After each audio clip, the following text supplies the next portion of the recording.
Welcome back to another episode of 40 Facts About the 40K Universe. I am your host Gershwin and you are watching One Mind Syndicate. Today we continue talking about the Inquisition as we get into 40 facts on 4 Inquisitors that truly changed the Imperium. If you're new to the channel, subscribe. We push Warhammer 40K lore videos every single day. If you have any suggestions, please comment down below. And if you enjoy our content, thank our patrons on Patreon. It's because of them that we can do this. Link in the description if you guys want to support us. But with that said, let's get into 40 facts on these 4 Inquisitors. An Inquisitor is a secret intelligence agent and the highest ranking member of the Holy Orders of the Emperor's Inquisition, the galaxy-spanning secret police force of the Imperium of Man. The Inquisitor enjoys one of the most privileged jobs in the entire galaxy, yet they are far from the masters of their own fate. Their life is bound to the duty and responsibility of securing and protecting the Imperium of Man from the taints of chaos, xenos, and mutants. Inquisitors not only guard the realm of man from the many outside threats that exist in the galaxy, they must also keep a watchful eye on the enemies within. Such a monumental task cannot be done without wielding immense power, and that is exactly what an Inquisitor is granted once he obtains his inquisitorial rosette, and takes on the duty to purge the galaxy of all threats to the Imperium of Man. If he has good cause, an Inquisitor may demand any service from any Imperial citizen, up to and including the High Lords of Terra. They have absolute power to judge and execute supposed heretics, with no appeal except the intervention of another Inquisitor. Practically all possible verdicts are death sentences, although the means by which they are achieved is different. Traitors, the worst grade of offenders, are considered irredeemable and will be quickly executed. Heretics may be redeemed, often after considerable amounts of torture, and may receive absolution through death in the service of the Imperium. This service may consist of conscription into the Imperial armies, becoming an operator of one of the Adeptus Minotorum's penitent engines, or in cases of penitent psychers, may be sent to Holy Terra to become new psychic fuel for the Golden Throne. The Inquisitor's power is so great that if a world is subject to extreme corruption by chaos, an Inquisitor has the power to call down the verdict of exterminatus, destroying the entire ecosystem of the planet and rendering the world completely lifeless. Inquisitors have infiltrated every facade of human society to ensure that chaos can never again take root in the Imperium, and that no alien race will replace humanity as the dominant intelligent species in the Milky Way galaxy.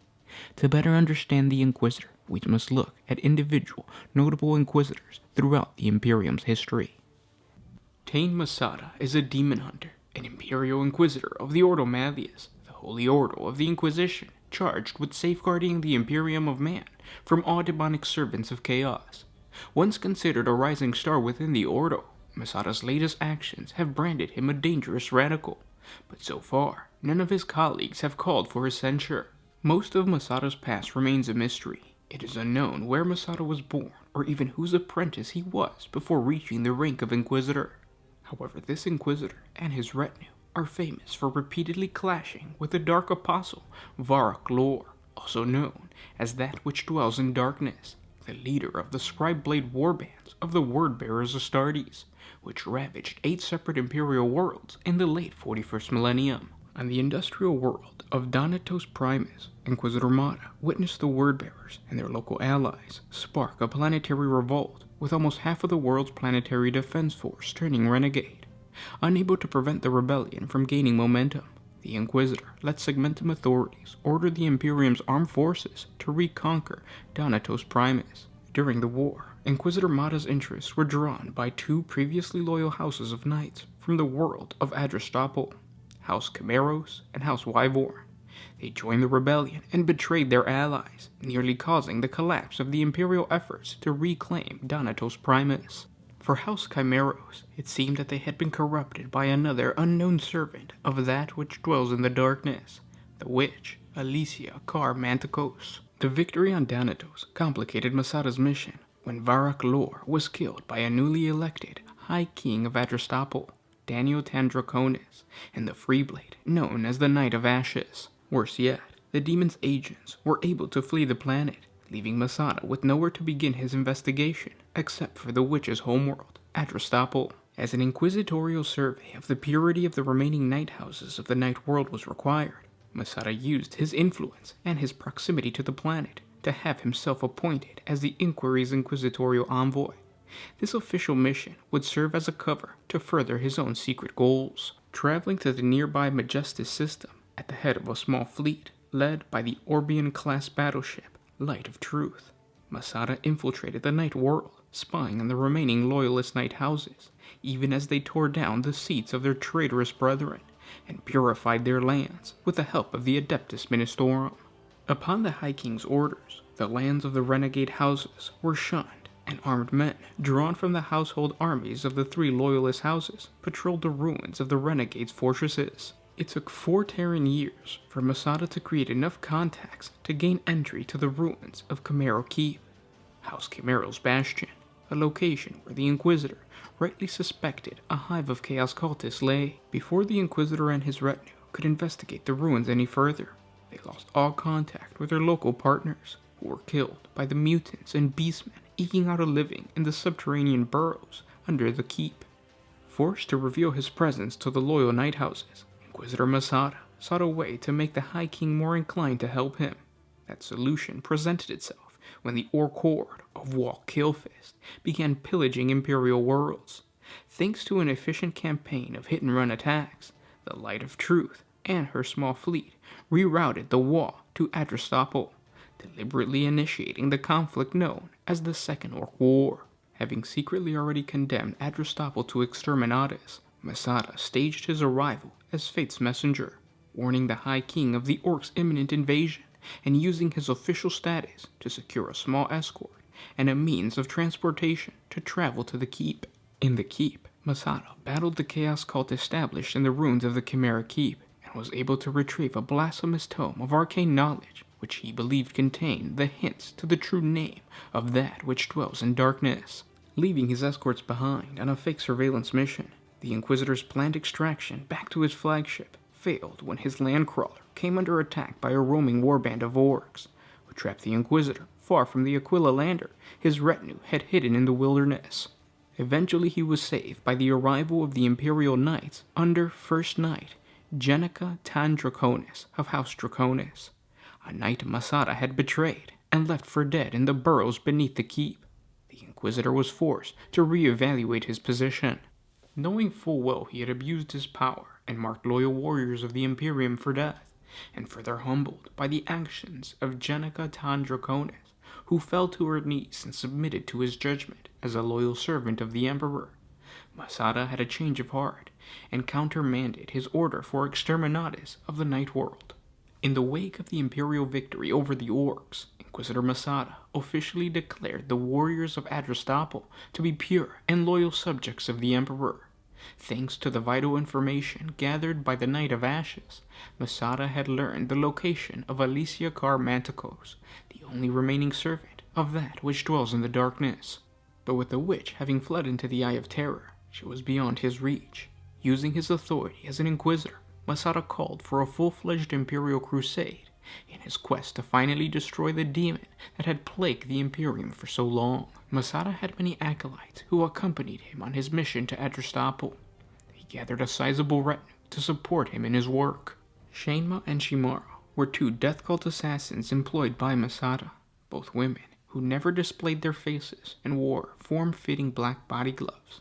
While undoubtedly the most deadly of Masada's retinue in close combat, both assassins were unfortunately killed on Adrestopol. The oldest member of the retinue was Linguist Mortens, a tech savant who specialized in the decryption of old and forgotten text. His cogitator assistant brain also made Mortens a highly precise calculator of variables. The Jacaro, known as Duboko, is Masada's technical specialist and carried numerous small technological marvels that could help Masada's team in their missions. Stronger than an average human, the Jacaro's technological skills vastly surpassed those of the Adeptus Mechanicus. In firefights, Duboko was more than able to defend himself thanks to the powerful Jacaro-built digital weapons. Unfortunately, Duboko was severely wounded in the subterranean networks of caves and crypts beneath the keep. While being the weakest member of Masada's retinue in physical terms, the Astropath Vanquist's psychic gifts made him invaluable to the team's missions. Usually clad in long robes of deep blue and clutching his staff of office, Vanquist was a tall, slender, and pale figure. Having served Masada for several Terran years, Vanquist was not only in charge of the Inquisitor's off-world communication, but also had learned how to channel his gifts to follow and track the corruption of chaos, a faculty that proved particularly useful in the location of the ritual space of chaos cults or tracking down items of arcane power. In the unmapped warrens of the caves stretching beneath the keep, the group relied on Vanquist's ability to guide them through their final objective. Whatever the inquisitorial party encountered there left Vanquist in a catatonic state. He needed to be carried back to his landcrawler as the Inquisitor tried to escape the doomed world. Sadly, Astropath Vanquist was subsequently killed when the team's transport was attacked by orcs. Kazarkin Sergeant Caston doubled as the retinue's pilot and muscle. Formerly of the Cadian 85th Infantry Regiment, Sergeant Caston met Masada on a joint mission on the world of Halen, where the Kazarkin Sergeant saved the Inquisitor's life. Caston usually ventured into the field while being equipped with his thick carapace armor and his hell gun. He also knew how to handle various shuttles and astropathic aircraft, though he had no experience in aerial combat. The brutish interrogator Nash is Masada's apprentice and diligently serves his master. In combat, the interrogator usually wears a suit of bronze carapace armor and wields a bolt pistol, though his main task is to monitor the Auspex. A resilient fighter, Interrogator Nash's face has been beaten so often that other members of Masada's retinue more or less openly referred to him as the Ogryn's punching bag. While Nesh suffered a broken arm in the fierce fighting beneath the keep, he survived the mission to Adrestopol and continued to fight alongside his master. Gideon Ravenor was an Inquisitor of the Ordo Xenos, and one of the Inquisition's most powerful psychers. Gideon Ravenor was born in the year 304 of the 41st millennium. His planet of origin is unknown, though due to the Inquisition's strict recruitment standards for psychers, Ravenor was likely indoctrinated at the Adeptus Astra Telepathicus Scholicia Psychana from childhood. As a young man, Ravenor was assigned by the Ordo Xenos as an interrogator in the infamous Inquisitor Gregor Eisenhorn. In time, Eisenhorn came to regard Ravenor as his foremost pupil and the ideal Inquisitor. One of his early missions was his effort to silence Zygmunt Moloch, a heretic from the dangerous Cognitai, a chaos cult disguised as an academy in the Scaris sector. Moloch was appointed by the Cognitai's Madame Chase to be a part of the Cognitai's Ordion's team to help with a venture involving setting up several arcane mechanisms on the Sleaf outer world intended to capture and control warp energy. The planet was covered in thousands of plasma vents that contained the energies of the warp and which the Cognitai devices could capture and store. Ravenor and his team caught up with the Chaos cultists and stopped them. Ravenor assumed Moloch, who was the lone remaining survivor of the Cognitai operatives, was dead after he threw himself into one of the plasma vents. What Ravenor did not know was that Moloch had been teleported to the starship October Country moments before his death, though he had been burnt very badly by the plasma, and his face had been largely disfigured by the burns. During his time as an interrogator in Eisenhorn's retinue of acolytes, Ravenor enjoyed a long relationship with a Carthenian swordswoman. This love affair came to a swift halt when the woman was slain by a dark Eldar homunculus from the cabal of the Fell Witch during the cleansing of a xenophile cult on the world of Leth 6.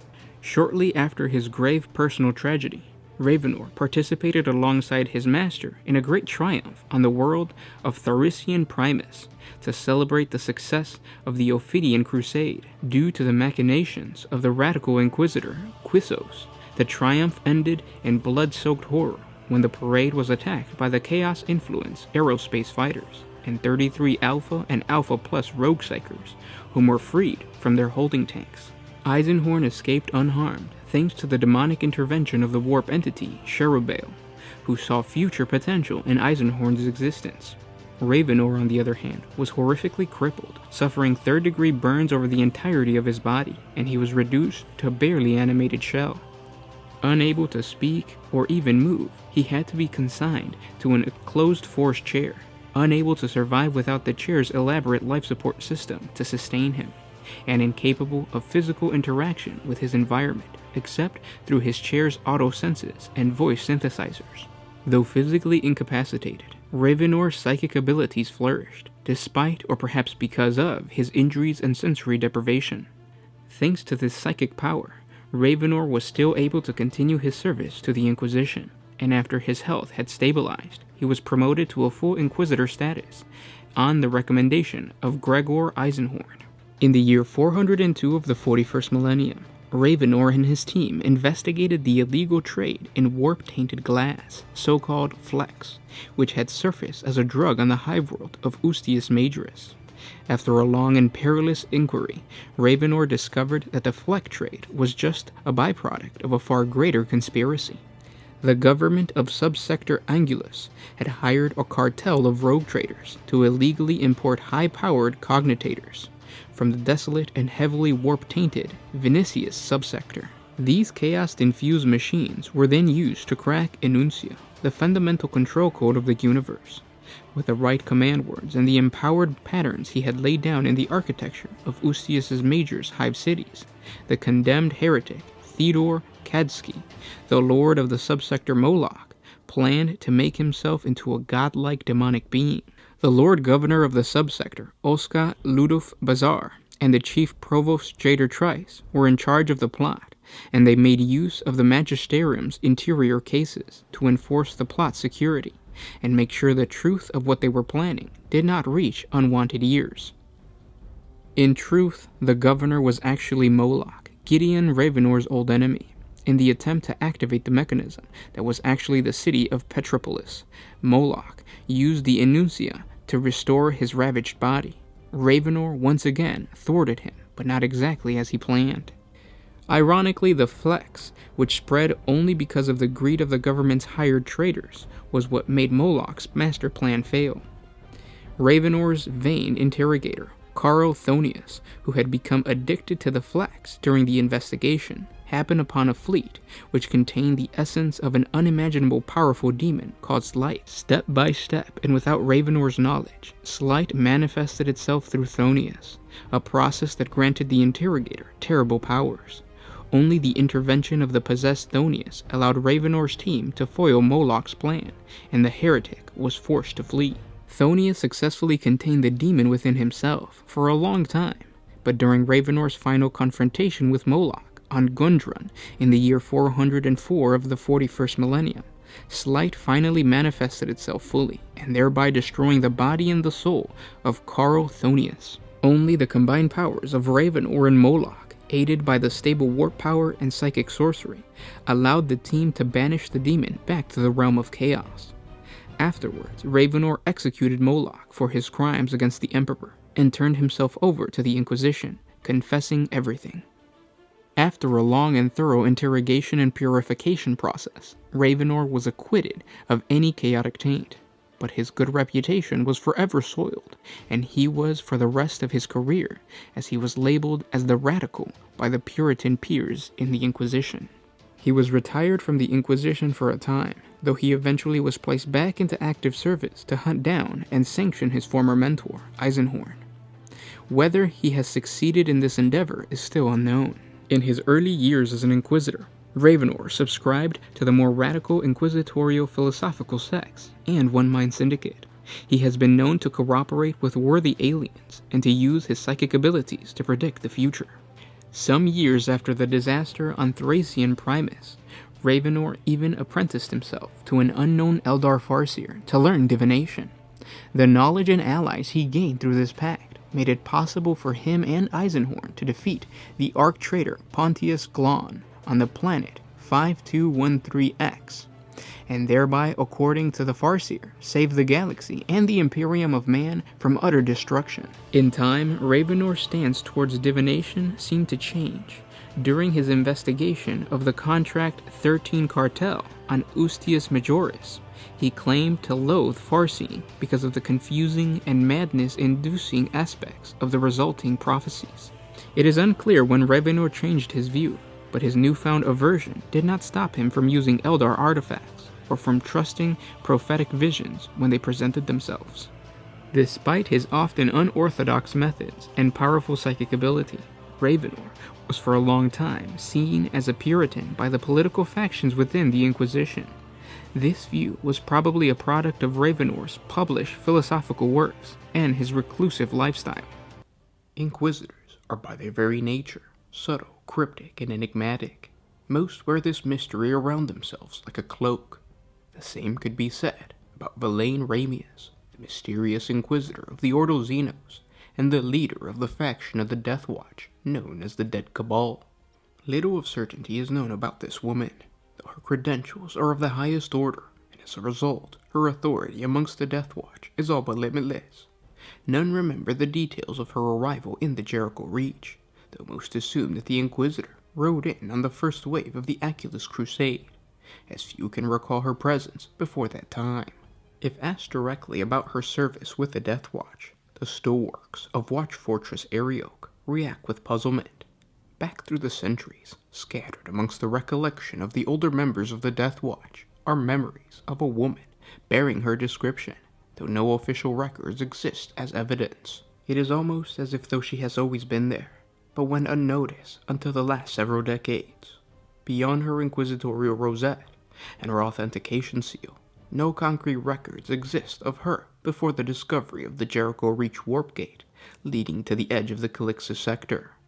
Despite this lack, the Echo Chamber of Vigilance has reconciled her credentials and required no other confirmation of her devotion. Since her arrival, Inquisitor Ramius has proven to be like many of her kind, not one for sloth or inactivity.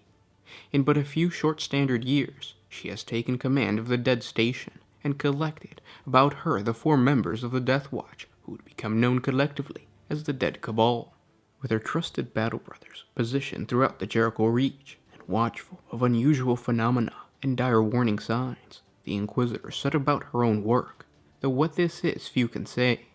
The few times she has made her actions widely known, it was to provide evidence that the things which lurk between the stars of the Jericho Reach are stirring, and to demand that the Death Watch take action against them. Perhaps due to her intense secrecy and unwillingness to disclose what she has learned, these warnings and demands have largely fallen on deaf ears. As a result, Inquisitor Ramius spends little time actually aboard the watch station of the Death Watch, and rarely, if ever, enters the confines of Watch Fortress Arioch. Despite her routine absence, she has a reputation for suddenly appearing where she is most needed, and vanishing just as abruptly when the situation has passed. A habit that does little to inspire trust amongst her fellows. She has a habit of finishing the sentences of others and responding to their actions before they even happen, almost as if though she knows what one is about to say or do before they do it. Some speculate that this shows the Inquisitor possesses some psychic talent. Other highly learned scholars and adepts amongst the Death Watch whisper even more mysterious explanations, perhaps even a connection to the obscure Ordo Coronis. What Ramius' true purpose is, not even the members of the Dead Cabal can accurately say. Many amongst the Death Watch suspect that the outspoken Inquisitor knows a great deal more about what's going on in the Jericho Reach than she lets on, and a few accuse her of outright sabotage and treason. She does little to acknowledge these accusations, simply dismissing them as idle chatter of those who spend too little time taking action against the doom which lies at the doorstep of the Imperium. These days, the Inquisitor leaves the matters of the Dead Cabal to those who she trusts. Watch Captain Matthias. Some speculated that the lack of recorded information concerning Ramius is due to a cover-up of the highest order, that perhaps all record of her has been expunged to conceal her place in a great conspiracy or to obscure her part in a failed operation. Others suspect that she is not who she said she is, and that the Chamber of Vigilance has placed undue trust on this mysterious Inquisitor. True paranoics amongst the Inquisition even claim to have evidence that the Inquisitor is in fact a highly trained operative of the Officio Sicinorum, sent to infiltrate the Death Watch until the day when her murderous arts shall be called upon. Whispers between these skeptics claim that Ramius has learned the use of polymorphine from the Calidus Temple assassins, and uses the transformative shape-shifting drug to take the form of any number of individuals throughout the Death Watch in the Jericho Reach, thus explaining her mysterious coming and goings. For her part, Ramius does little to quell these rumors or explain herself, leaving her brethren to speculate, while she prepares the Imperial holdings in the Jericho Reach against what is to come. In recent years, Inquisitor Ramius has become more active than ever before. She travels the Jericho Reach by her usual unknown means, passing from one dead world to the next with a haste and an urgency that has drawn the attention of the Battle Brothers stationed aboard the dead station. Where once she acted entirely alone, she has recently led several separate excursions to the worlds of the Dark Pattern. Some of these missions end in conflict and bloodshed, as the Inquisitor and her chosen escorts unearth slumbering horrors of these worlds. Others, prepared for similar action, find only dead rocks and barren wastes, almost as if the Inquisitor were expecting some event that had yet to happen. Recently, Inquisitor Ramius has been conferring closely with Night Warden Alric, though the subject of those conversations remains unknown. Given their shared preference for working alone out amongst the scattered worlds of the Dark Pattern, such discussions suggest a discovery which may have dire implications for the Jericho Reach. As well, these interactions give some credence to the long-standing suspicion that the Inquisitor and the mysterious Black Shield have a connection to one another prior to their time in the Death Watch.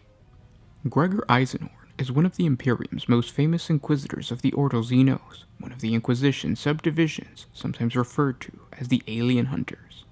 Like many members of the Inquisition, Eisenhorn was a strict Puritan, a member of a faction within the Inquisition itself that believes that the Imperium as it stands is valid, divinely ordained, and worth fighting for. Therefore, Eisenhorn and all Puritan Inquisitors strive to maintain the current balance of power and the structure of the Imperium's military, church, and state. In their heart, events are unfolding as the Emperor had foreseen, and to force change in his name is a sign of supreme arrogance, for who can truly claim to know the will of the Emperor? Eventually, Eisenhorn would leave this ideology behind and adopt the more radical Xanathite belief, a set of doctrines that preach that the war and its denizens are things to be enslaved rather than denied.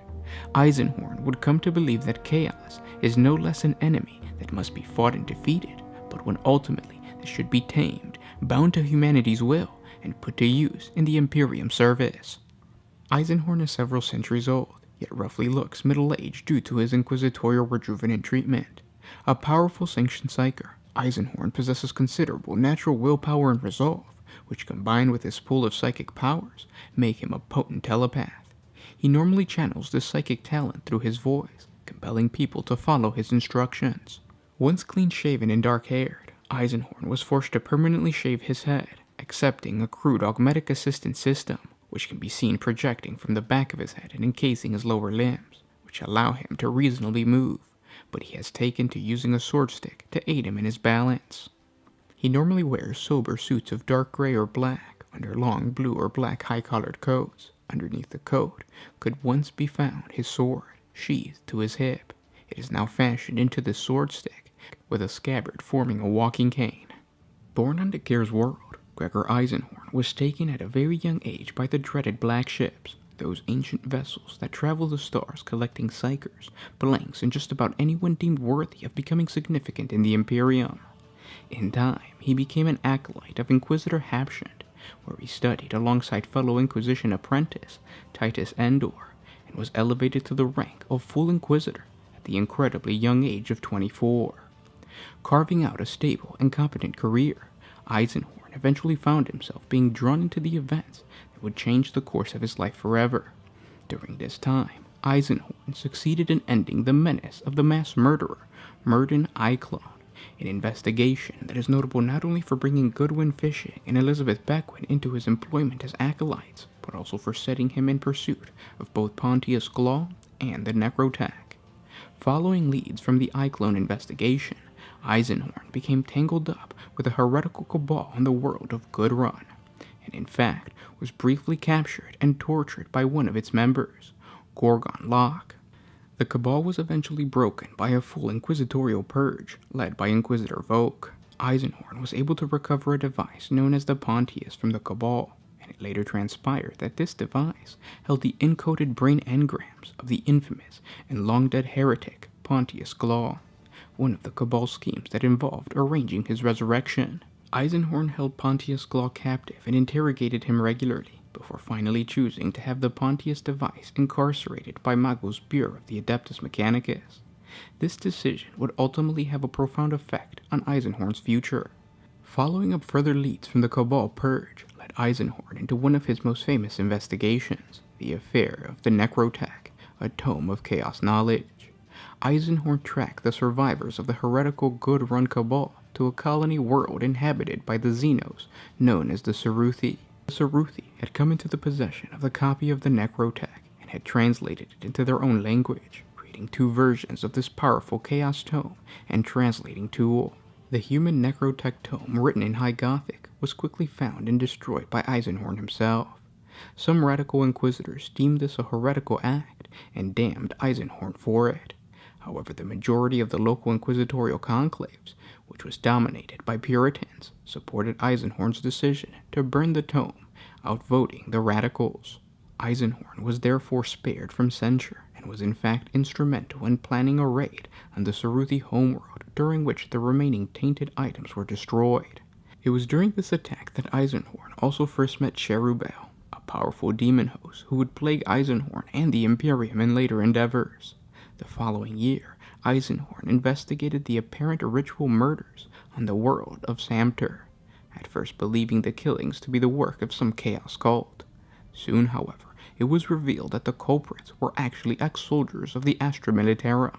These former soldiers of Samter's 9th Infantry Regiment had been driven mad by the horrors they had faced in war and were ritually killing regular citizens. Backed by the arbitrators of the local Adeptus Arbites, Eisenhorn managed to corner and eliminate the fanaticals in an abandoned and decaying building. During this resulting firefight, Eisenhorn lost his left hand to an experienced former sharpshooter. He was offered a bionic prosthetic but declined, making do with a fused stump until he could have a vat-grown hand grafted 2 years later. Years later, Eisenhorn's best friend and acolyte, Midas Benticor, was killed by the heretic Fade Thuring during an investigation. Thuring escaped, and Eisenhorn promised to keep a watchful eye on Midas's infant daughter, Medea. Years later, when she came of age, she would follow the path of her father and join the retinue of Inquisitor Eisenhorn as his pilot. 26 Terran years later, Eisenhorn began the investigation that he would become most famous for across the Imperium, the elimination of the heretic Inquisitor Quizos. The investigation took place in the aftermath of a disaster of the Thracian Primaris Triumph, an atrocity that appeared to have been engineered to free several Alpha Plus rogue trader psychers from Imperial detention. Eisenhorn's investigation took him to the world of Echan, where, posing as mutants, he and his team discovered that there were inquisitorial collusions in the scheme that had freed the rogue psychers. Inquisitor Lyco was discovered in the company of the demon host Cherubel. Taken aback by the reappearance of Cherubel, Eisenhorn focused his investigation upon the creature. This led him to the fortress world of Cadia, where he discovered another demon host, Profanity, and ties between these demon hosts and the missing radical Inquisitor Quizos. However, Eisenhorn's investigation was sidelined for some time by his arrest by Inquisitor Ozma for allegedly consorting with the demons. Escaping, he was declared outcast by the Inquisition and forced to operate as a rogue for the remainder of the investigation. Eisenhorn sojourned with his Adeptus Mechanicus associate, Magos Buer, on the world of Sincair, where he conferred with his prisoner, Pontius Claw. During this period, he defeated a chaos cult that existed on the world and gained master-crafted force weapons. Eisenhorn next assembled a small strike team of 3 other Inquisitors, and acting in concert with them, tracked down and confronted the renegade Inquisitor Quizos. Eisenhorn himself was the one who killed Quizos, recovering his heretical book, the Malleus Codicium, and banished both Profanity and Cherubel to the Warp. Eisenhorn was cleared of all charges against him at the conclusion of the investigation. Ironically, years later, Eisenhorn succeeded in secretly summoning the demon Cherubel and trapping him in the physical universe for interrogation and study. He dealt with the minor warp incursions of demons in Goodrun thereafter. Towards the end of his honorable career, Eisenhorn was able to avenge the death of Midas Benticor, but it came at a considerable cost. Killing the heretic Thuring cost him the lives of several associates, placed Bequin in a coma, and it resulted in the destruction of his personal starship, his gun cutter, and forced him to use the demon Cherubel as an ally. Now, to control Cherubel, Eisenhorn sacrificed the naive Puritan Inquisitor Bastian Vervac in an improvised chaos ritual. This foul misdeed was an important step on Eisenhorn's road to damnation. Shortly afterwards, Eisenhorn was the victim of a carefully planned attack orchestrated by Pontius Glaw, who had escaped the Inquisition's captivity and decided to punish and torment his captors. Almost every facade of Eisenhorn's life was brought crashing down around him, including his career, as he was once again declared an outcast by Inquisitor Ozma and Haldane. His organization shattered, his own body broken, and much of his retinue dead. Eisenhorn was eventually able to call on aid from his former pupil, Gideon Ravenor, who was now a full Inquisitor. With Ravenor's assistance, Eisenhorn was able to track Pontius down and eliminate him for good. However, the Pontius affair did more than deplete Eisenhorn's physical resources. It also finally broke down his resistance to employing radical methods of fighting chaos and the Imperium's other enemies. He began to travel with Cherubel as his constant companion. Eisenhorn largely dropped out of sight after the Pontius affair, despite his outcast status apparently being removed once again by the Inquisition. He has reappeared for only brief moments in the years following to recruit new acolytes or confer with past associates, such as warning Gideon Ravenor about the intentions of the chaos cult known as the Divine Fraternity. Later, members of the cult discussed Eisenhorn and suggested that he had been killed fighting their followers, as he was inside a building that was bombed, and Eisenhorn subsequently vanished from their psychic foresight. The truth of his death can be disputed.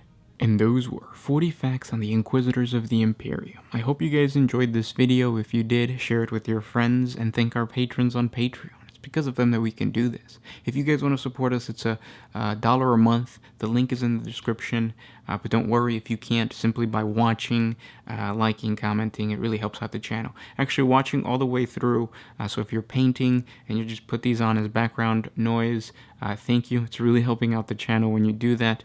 It's the reason we're doing more compilation videos. It seems that YouTube's algorithms promote, or they do better for the channel if we do these long compilation videos. That doesn't mean we're not creating new stuff. We definitely will continue to create new stuff. But by giving you guys these longer videos, you guys get to watch more, listen to more things without actually having to go into YouTube and click through the playlists or what have you. And everything kind of makes sense. So we get all of the videos that we think we did well on, put them all together, showcase them to you guys. And in that way, it helps us and it gives us more time to work on other videos like the Bad App War, like the Space Wolf sagas, like all that other stuff that I've wanted to create but haven't had time to. By putting up these compilation videos, it gives me that breathing space to actually try to create new stuff. So thank you for everybody that is commenting positive about these compilation videos, and just know that we're still creating new content. It's just given us more time now. But I'll talk to you guys tomorrow. This is Gershwan with One Mind Syndicate, signing out. Always